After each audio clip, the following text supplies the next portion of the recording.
Hi Year One, I hope that everybody has had a really good weekend. It's Miss Morgan here, and today in English we are going to be continuing with Tom and the Island of Dinosaurs. So we're going to be reading a little bit more of the story today, and we are also going to be creating our own islands. So before we start our lesson, please can you write the long date, Monday the 22nd of June 2020, and the LI to create my own island. Pause the video to complete this. For today's lesson, you will need your workbook, your pencil, a purple pen or pencil for corrections when you've finished, and you can have your story map to retell the story if you'd like to. There once was a boy called Tom who lived with his grandfather in an old lighthouse at the edge of the sea. Between them, Tom and his grandfather took care of the lighthouse. On stormy days and moonless nights, they would light the lamp to show passing ships where the rocks were.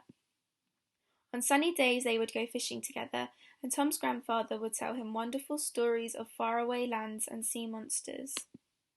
Tom loved his grandfather and the lighthouse very much, but sometimes he longed to sail the wide, grey seas in search of adventure. One day Tom saw something glinting among the wet pebbles on the seashore. It was an old bottle chipped and covered with seaweed, with a message inside. "Help! I'm shipwrecked on a faraway island. There are dinosaurs here and a smoking volcano. Please come before it's too late. Help! Thank you, from Katie." Tom rushed home with the message. "Oh, poor girl," said his grandfather. "She's in terrible trouble." He looked very worried. "But what can we do? We can't leave the lighthouse. If a storm blows up, we'll have to light the lamp." Don't worry, grandfather," said Tom. "I'll rescue her." Tom raced down the stairs to fetch the special emergency box. He pushed and pulled and heaved it up the narrow steps to the balcony. He pulled the ripcord. With a rush of wind, the sides of the box collapsed and an enormous rescue balloon filled with air. Tom jumped into the basket. His grandfather gave him a snack for the journey and wished him luck. "Be careful," he said as he let the tether go. Tom's balloon soared into the sky. As night fell, he drifted across cold seas and sleeping towns. He flew past snow-covered mountains, across wild, dark green forests, through rainstorms and over waterfalls. At times the balloon dipped down to touch the waves. Later it drifted across a great city at dawn, and then as the sun rose, flew on far, far away. At last Tom could see the island below him. A ship lay wrecked on the rocks, but there was no sign of Katie or the dinosaurs. Great belches of smoke and fire rose from the volcano. He let the balloon drift down through the swirling smoke and fixed an anchor to a tree. He climbed down and began to look for Katie. Just then he heard someone calling him. It was Katie. She was perched high up in a tree. "Quick!" Tom shouted. "We've got to get out of here. The volcano is about to erupt." "We can't go yet," said Katie. "Come and look at this." And we are going to stop there. Now we have finally seen what the island looks like. Today we are going to imagine and design our own islands. So here are some pictures of different islands so that we can start thinking about what we would like to include in our island. So here is a beautiful beach and the dark blue sea. And here is an island with a fun fair. Some of you might have been here, so this is a Thorpe Park. Here is an island with a water park, so water slides and swimming pools. There's a beach with a unicorn play area in the sea and lots of pink and purple sunbeds and umbrellas. And here is an island with go-karting, which we could include in our own islands if we want to. But there is a lot more that you could imagine on your own. So what do you like to do? Think about what you would like to include in your imaginary island and make a list. You could have anything you like. Pause the video to think about what you want in your island. So this is my imaginary island list. So this is what I would like on my island. I would like a water park. I would like a beach, some dolphins, warm weather because I don't like it when it's too cold, some beautiful flowers and plants, some big boats and a big shopping centre. Did we have any of the same things in our island list?